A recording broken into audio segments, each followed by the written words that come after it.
सिद्धांत और आचार्य। आप भी मेरे साथ इस प्रणाम मंत्र को दोहराइए। ओम नमो भगवते वासुदेवाय। ओम नमो भगवते वासुदेवाय। नारायणं नमस्कृत्यं चैव नरोत्तमं देवीं सरस्वतीं व्यासं ततो जयमुदीरयेत्। नष्टप्रायेषु अभद्रेषु नित्यं भागवत सेवया भगवती उत्तमा श्लोके भक्तिर्भवति नैष्ठिकी।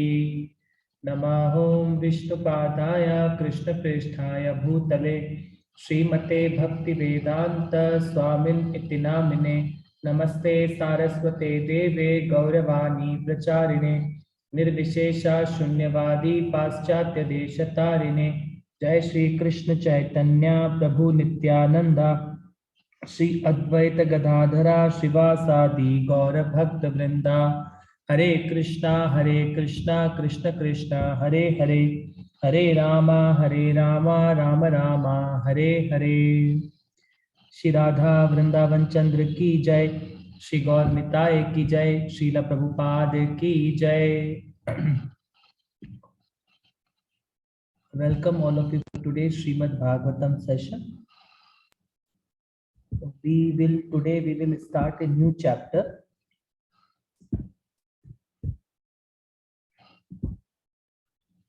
And today we will begin from the first canto and अध्याय 6 आज हम पढ़ना प्रारंभ करेंगे। कल हमने अध्याय 5 को कंप्लीट कर लिया था। तो अध्याय 6 का टाइटल है नारद तथा व्यास देव का संवाद। क्योंकि कल हमने कहाँ तक पढ़ लिया था, हमने फर्स्ट कैंटो का 5th चैप्टर कंप्लीट कर लिया था और उसका जो लास्ट श्लोक था, श्लोक नंबर 40, उसमें क्या बोल रहे हैं नारद मुनि वेद व्यास जी को बोल रहे, इंस्ट्रक्शन दे रहे हैं, अतः कृपा करके सर्वशक्तिमान के उन कार्यकलापों का वर्णन करो जिसे तुमने वेदों के अपार ज्ञान से जाना है, क्योंकि उससे महान विद जनों की ज्ञान पिपासा की प्राप्ति होगी और साथ ही सामान्य लोगों के कष्टों का भी शमन होगा जो भौतिक दुखों से सदैव पीड़ित रहते हैं। निसंदेह इन कष्टों से उबरने का कोई अन्य साधन नहीं है। तो कल का देखिए कैसे जो नारद जी अपने जो शिष्य हैं वेद व्यास जी को कल समझा रहे हैं कि अब आपने, क्योंकि आपने भगवान के सुप्रीम भगवान के बारे में अब आपने समझ लिया है, तो आप क्या करिए, इस पूरे दुनिया के लोगों के कष्ट कैसे दूर होंगे, इस भागवतम से ही दूर होंगे। क्योंकि हम क्या समझ रहे हैं अपने आप को, हम ये अपने आप को, ये जो इल्यूजरी बॉडी हमें मिली हुई है, हम अपने आप को बॉडी समझते रहते हैं और इस आत्मा को हम अननेसेसरी प्रताड़ित करते रहते हैं इस भौतिक संसार में। तो जब हम उस कृष्ण के टच में आते हैं, इस भगवान के नाम के टच में आते हैं, तो क्या देखिए एक बहुत अच्छा एग्जाम्पल देते हैं प्रभुपाद जी इस पूरे कॉन्सेप्ट को समझने के लिए। जैसे कि हम एक थिएटर में मूवी देखने जाते हैं, तो जब वहां पे हम मूवी देखते रहते हैं, सामने मूवी चलती रहती है और हम भी क्या बोल जाते हैं, मूवी का मतलब क्या होता है, सामने स्क्रीन पे मूवी चलती रहती है, पीछे से पैचेस ऑफ लाइट आती रहती है। तो वो जो देखिए सामने सिर्फ लाइट है एक्चुअली, मगर उस लाइट में क्या हो जाता है, हम लोग भी उसमें इन्वॉल्व हो जाते हैं इमोशनली। और सही कई बार तो हम इमोशनली इतने इमोशंस में हम लोग खो जाते हैं कि साथ ही साथ हम कई बार रोने लगते हैं, उन इमोशंस में हम लोग बह जाते हैं, उस मूवी के इमोशंस में। हम भी कई बार ऐसा समझते हैं कि I am also a part of that movie. इसी तरह ये भौतिक संसार में भगवान ने ये सब कुछ क्रिएट किया है। इसमें ये जो हम सोल है, हम आत्मा है, हमारा कृष्ण के साथ प्रेम का संबंध है, इस भौतिक संसार में इस तरह हम भी फंस जाते हैं। ये देखिए सब कुछ एग्जिस्ट कर रहा है, वो जो मूवी है या जो लाइट और पैचेस ऑफ लाइट है, प्रोजेक्टर है, स्क्रीन है, वो सब एग्जिस्ट तो कर रहा है। वो एग्जिस्टेंशियली तो क्या है, वो सब देखिए हमें सिर्फ दिख रहा है, पर वो एक्चुअली रियलिटी नहीं है। जो उसमें मूवी चल रही है वो रियलिटी नहीं है। ऐसे ही हमारे लाइफ के साथ क्या हो रहा है, हम आत्मा इस भौतिक संसार में आ रहे हैं, ये सब टेम्पररी ट्रुथ है। ये शरीर हमें मिला है मिट्टी का, या ये जो जितने भी हमारे रिलेशंस हैं मिट्टी के, ये जो टेम्पररी रिलेशंस हैं, ये सब एग्जिस्ट तो कर रहे हैं, परंतु ये रियल नहीं है। ये सिर्फ अननेसेसरी हम इस भौतिक संसार में क्या करते हैं, पाप और पुण्यों को इकट्ठा करते रहते हैं बस।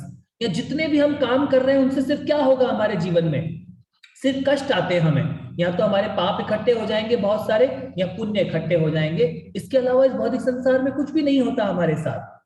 अननेसेसरी हम इस भौतिक संसार में ये सब करते रहते हैं। परंतु जीव का मेन कार्य क्या है, वो श्रीमद् भागवतम को अच्छे से पढ़े और इस रजोगुण और तमोगुण से बाहर निकले, और सतोगुण और शुद्ध सत्व की स्थिति में धीरे धीरे भगवान की प्योर डिवोशनल सेवा जब वो करने लगता है, तो वो अपने जीवन को भगवान में कंटिन्यूसली जी पाता है कि भगवान कौन है।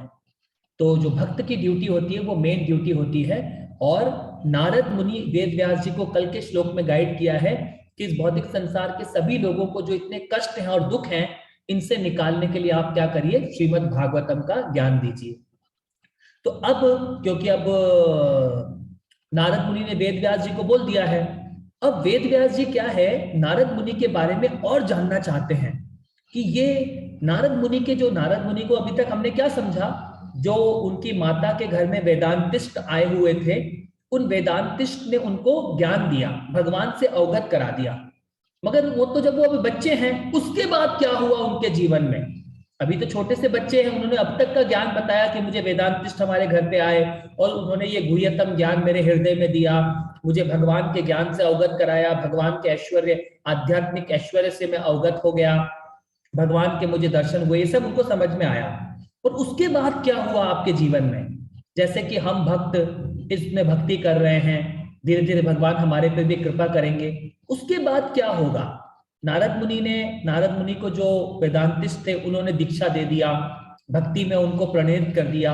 उसके बाद क्या होता है, फर्दर प्रोसेस क्या होता है, स्पिरिचुअल प्रोसेस। तो वेद व्यास जी क्या है, नारद मुनि का फर्दर और आगे का जीवन जानना चाहते हैं कि नारद मुनि कैसे बने।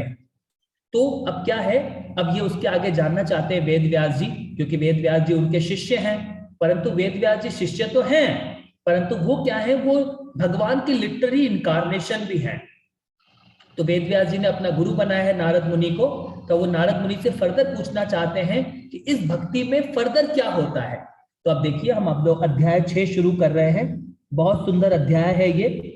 इसमें हमें भक्ति की जो अब मेन जो टेक्निकलिटी होती है वो समझ में आएगी हमें। अब इसमें पूछ रहे हैं वो, देखिए पहला श्लोक है, सूत गोस्वामी पूछ रहे हैं, किससे, सूत गोस्वामी बोल रहे हैं सारे शौनकादि ऋषियों को।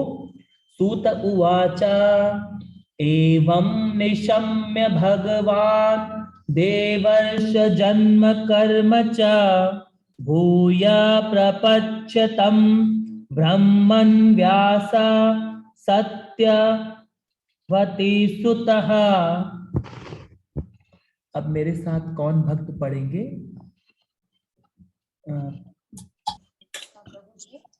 हाँ जी माता जी, मैं पढ़ सकती हूँ। आप पढ़िए, बिल्कुल आप रुकिए, मैं पहले ट्रांसलेशन पढ़ देता हूँ, आप परपोर्ट पढ़िएगा।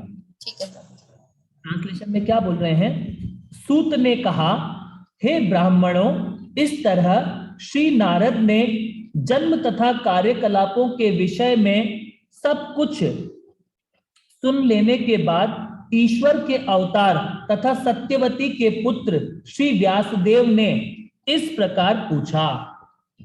माता जी पढ़ लीजिए आप।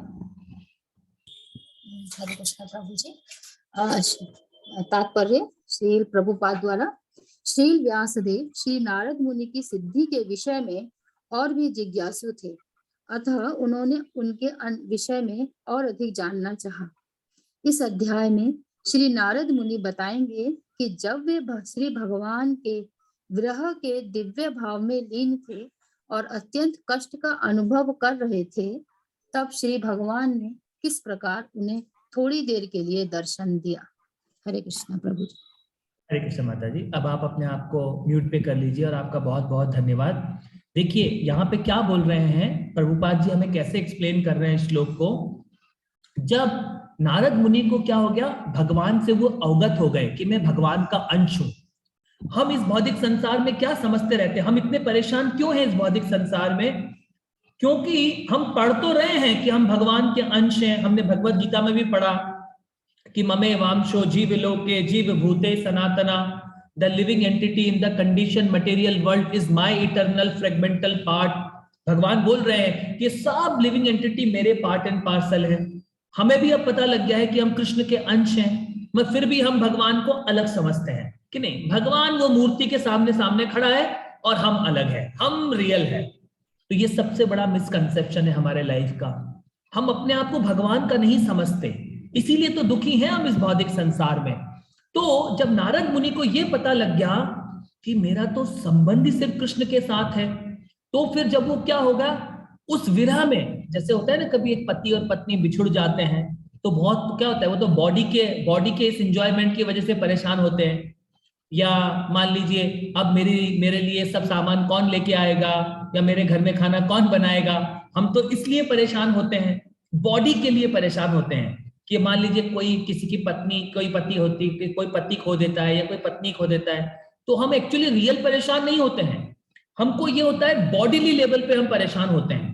परंतु अब यहाँ पे नारद मुनि को जब पता लग गया है कि मैं तो ना ये शरीर हूं, ना मैं एक नारी का शरीर हूं, ना एक पुरुष का शरीर हूं, मेरा तो सिर्फ कृष्ण के साथ संबंध है।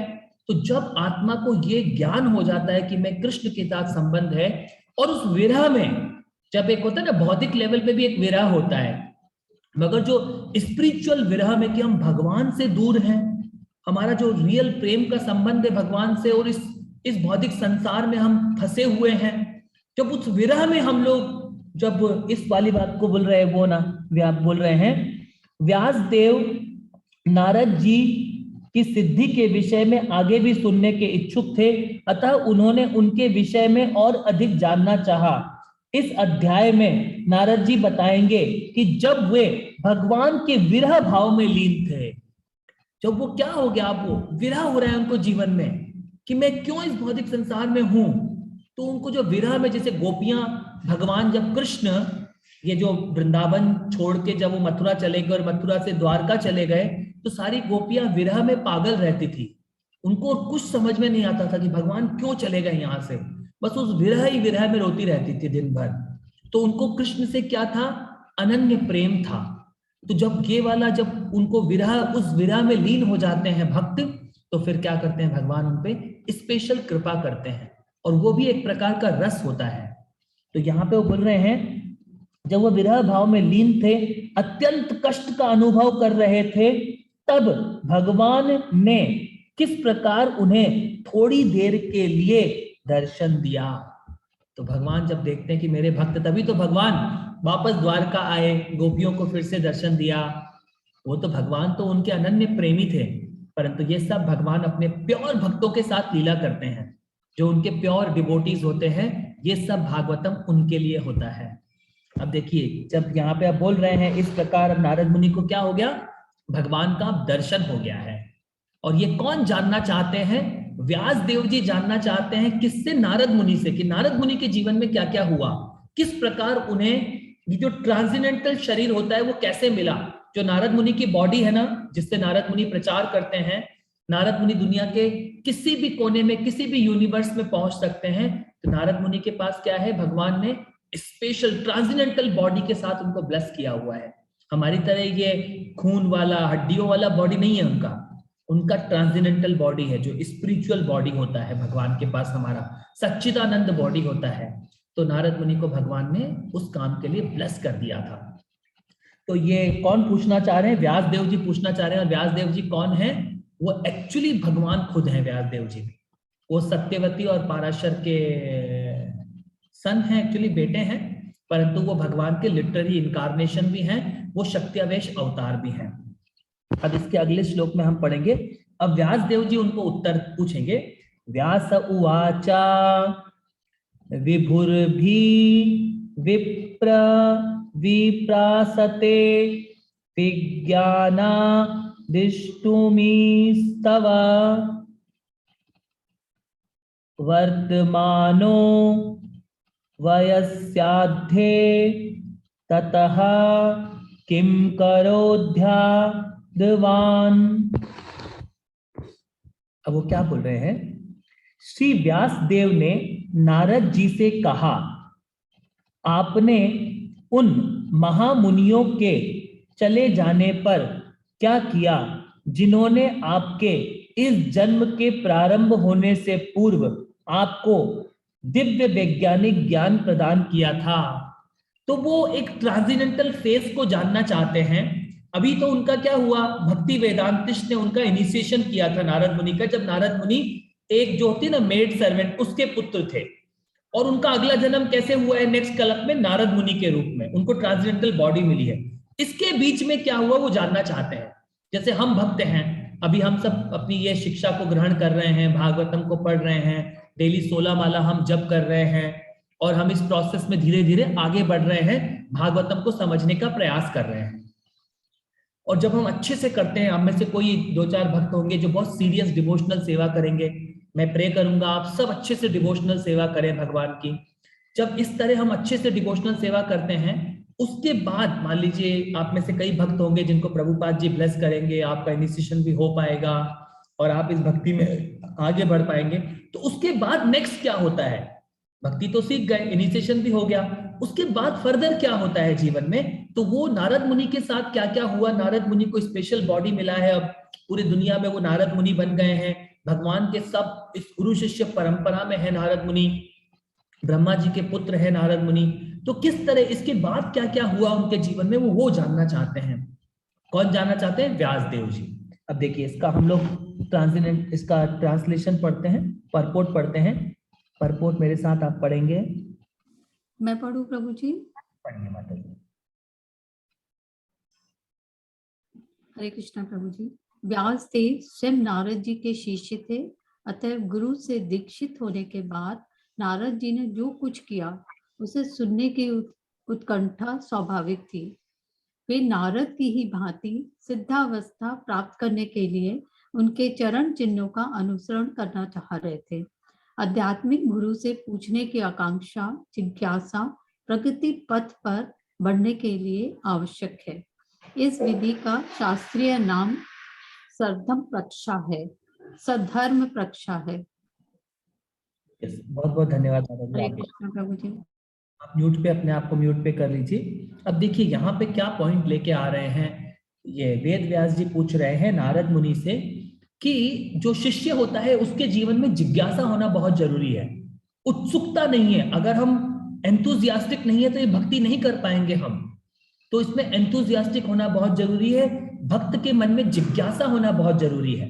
तो ये वेद व्यास जी अपने मन में जिज्ञासा है कि जो मेरे गुरु हैं ये इस पद पर कैसे आए। इसके बाद क्या हुआ, जब इनको वेदांतिस्ट ने ब्लेस कर दिया, उसके बाद फर्दर इनके जीवन में क्या क्या हुआ, तो बहुत जिज्ञासु हैं फर्दर जानने के लिए कि इस भक्ति प्रोसेस में आगे क्या होता है। तो इसीलिए यहाँ पे बोल रहे हैं, श्री व्यास देव ने नारद जी से कहा, आपने इन महान मुनियों के चले जाने पर क्या किया, उन्होंने आपसे इस जन्म के प्रारंभ होने से पूर्व आपको दिव्य वैज्ञानिक ज्ञान प्रदान किया था।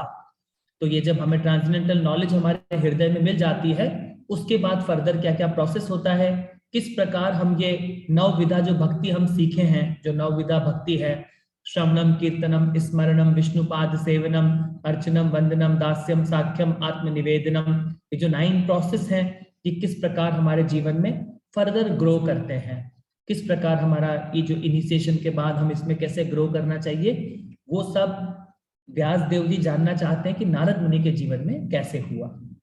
अब इसका हम तीसरे श्लोक पे आते हैं। स्वायंभुव कथा वृत्ता वर्तिता परम वया कथम चद्मु दस्राशि काले प्राप्ते कलेवरम। कौन पढ़ेगा मेरे साथ?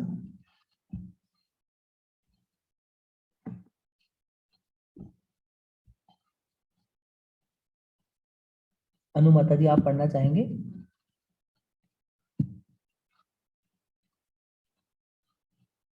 अनुमाता जी आप पढ़ेंगे? हरे कृष्ण प्रभु जी। प्रभु जी ट्रांसलेशन पढ़ना है? आपको परपोर्ट पढ़ना है, ट्रांसलेशन में पढ़ता हूँ।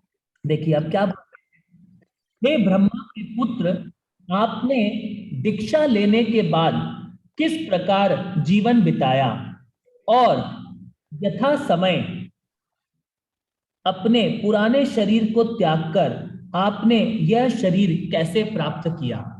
तो देखिए, एक जो हमारा ये जो फेस होता है, अब हम लोग ये पता लगा है कि हमारा एक ट्रांसेंडेंटल बॉडी होती है, हमारा जो ये शरीर है ये कैसा है, हमारा रियल शरीर कौन सा है, सतचित्त आनंद। आत्मा क्या है, सतचित्त आनंद। स्पिरिचुअल वर्ल्ड में भी हम कैसे होते हैं, सच्चित आनंद बॉडी होती है हमारी, क्योंकि बॉडी सच्चित आनंद है, वो सच्चित आनंद विग्रह है भगवान। तो सत माने क्या होता है, हमेशा इटर्नल। सच्चित माने फुल ऑफ नॉलेज, आनंदा माने ब्लिसफुल। और ये कैसी बॉडी मिली हुई है हमें अभी, ये असत है, ये थोड़े दिन बाद आपके पास नहीं रहेगी, ये बॉडी खो देंगे हम। असत है, अचित है और निरानंद में रहते हैं हम लोग। तो अब वो जानना चाहते हैं कि जब वो इस भक्ति में हम आगे बढ़ते हैं तो उसके बाद फर्दर प्रोग्रेस कैसे होती है, क्या क्या होता है उस भक्त के जीवन में। तो ये जानना बहुत इंपॉर्टेंट है, क्योंकि हम जो इस भक्ति पथ को पढ़ते जा रहे हैं, हमें जब ये जो मटेरियल वर्ल्ड हमारे आंखों के सामने हमें नजर आ रहा है, हमने आत्मा को पाप और पुण्य के कार्यों में लगा दिया है, तो इन सब से अगर हमें निकलना है, तो अगर हम इस प्रोसेस को धीरे धीरे फॉलो करते जाते हैं सिंसियर होकर, ऐसे नहीं, देखिए बहुत कम होते हैं जो सिंसियर हो पाएंगे। और दीक्षा के बाद कैसे वो सिंसियर हुए, उन्होंने अपने जीवन को कैसे बिताता है भक्त, 24 घंटे कैसे अपने जीवन को कृष्णा कॉन्शियसनेस में लगाए रखता है, हर एक मूवमेंट को हमें एंथुजियास्टिक वे से कैसे हम कृष्ण की सेवा में इन्वॉल्व हो पाएंगे, तभी तो हम इस पे आ पाएंगे जो भगवान हमें ब्लेस करना चाहते हैं। क्योंकि हमने गलती की है, अब भगवान ने हमें ब्लेस किया है, प्रभुपाद ने ब्लेस किया है, हम इस श्रीमद् भागवतम को पढ़ पा रहे हैं, तो हम सारे कष्टों से, हमारे सारे दुखों और कष्टों का निवारण कौन करेगा, ये श्रीमद् भागवतम। तभी तो बोलते हैं नष्ट प्रायेषु अभद्रेषु नित्यम भागवत सेवया।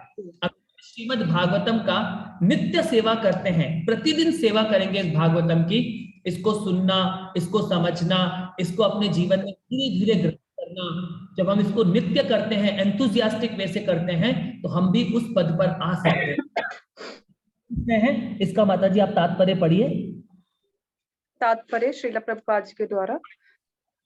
पूर्व जन्म में श्री नारद मुनि एक सामान्य दासी पुत्र थे, अतः वे शाश्वत जीवन, आनंद तथा ज्ञान से परिपूर्ण इस स्वरूप को किस प्रकार प्राप्त कर सके, ये जानना महत्वपूर्ण है।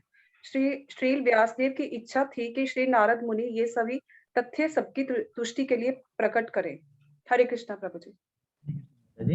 तो ये बहुत इंपॉर्टेंट था उनके लिए कि नारद मुनि अगर ये प्रोसेस को हमें भागवतम में सिखा देंगे तो क्या होगा, ये प्रोसेस को हमारे जीवन में हम फॉलो कर पाएंगे। जैसे होता है ना, एक ग्रेट टीचर क्या करता है, सब कुछ हमें सिस्टमैटिक तरीके से पाथ सिखा देता है, तो हमें इस चैप्टर में वो पाथ, जो रास्ता पता लग जाएगा कि भगवान तक जो ये प्रॉपर इनिशिएशन का प्रोसेस है, गुरु के साथ हमारा इनिशिएशन होता है, उसके बाद हमें कैसे भक्ति में आगे बढ़ना होता है, तो ये हमें किससे पता लग जाएगा, भगवान के परम भक्त से, नारद मुनि से पता लग जाएगा।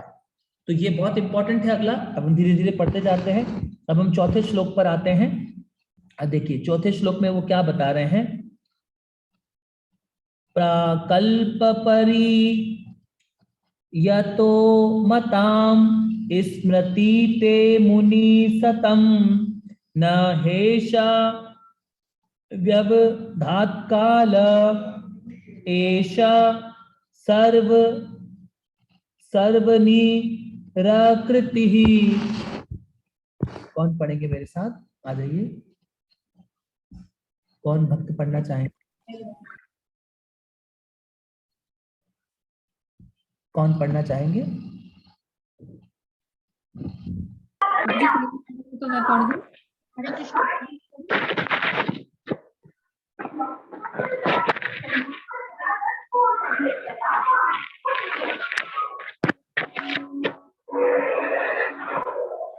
इतने सारे भक्त मत करिए। कौन पढ़ेंगे? भावना गुप्ता माता जी आप पढ़ेंगे? जी प्रभु जी। हाँ जी माता जी आप पढ़ना, मैं पहले इसका पढ़ता हूँ ट्रांसलेशन। अब देखिए, अब ये बहुत इंपॉर्टेंट है, ध्यान से समझिएगा क्या बोल रहे हैं वो। हे महामुनि, समय आने पर काल हर वस्तु का संहार कर देता है, अतएव वह कैसे संभव हुआ कि यह विषय जो ब्रह्मा के इस दिन से पूर्व घटित हो चुका है, अब भी उसका स्मृति में काल द्वारा अप्रभावित जैसे के जैसा बना हुआ है। आप पढ़िए माता जी, इसका ट्रांसलेशन पढ़िए। तात्पर्य श्रीला प्रभुपाद जी द्वारा। श्रीला प्रभुपाद की जय।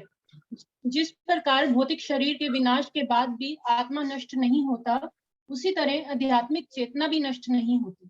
श्री नारद ने पूर्व कल्प में जब उन्हें ये शरीर प्राप्त था, तभी ये आध्यात्मिक चेतना विकसित कर ली थी।